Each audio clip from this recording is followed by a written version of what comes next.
I'm convinced that we are entering a world where citizens, buildings, territories, cars and everything will be connected. We're entering a hyper-connected world. What really excites me about smart cities is that it's where global megatrends are meeting. When you think about climate change, artificial intelligence, big data, but also some of the more social issues that we're facing, that really all happens in cities.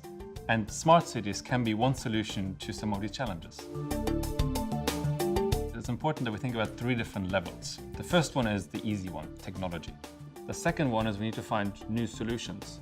But the third one is the most complex one. How do you move consumer and citizen behavior?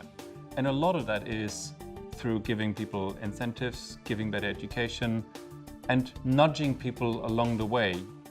We can imagine that the citizen can be more responsible by systems which enable him to be more aware of what he is doing and what are the consequences of his act on this environment. Technology is very often a way to bring people into society rather than pushing them out. And so technology in this case can actually allow citizens to participate in what is happening in their cities. Don't forget, smart cities also includes smart governance. We have the greatest challenges to solve, the first of them being climate change, of course, but also the rising of inequalities within our countries and cities. This is why we have to work in a more partnership-oriented way to solve those problems.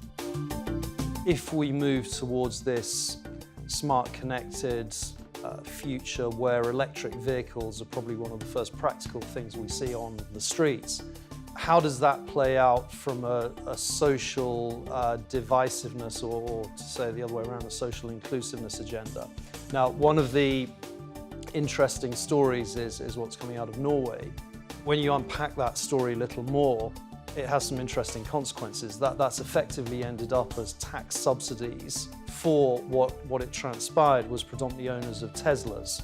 You're effectively giving tax breaks to the top 15–20% of what's already a very wealthy country.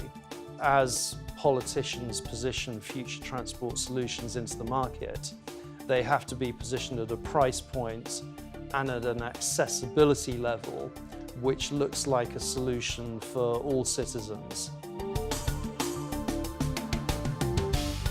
To solve these problems, we have a new tool, and a fantastic one, which is called the digital revolution.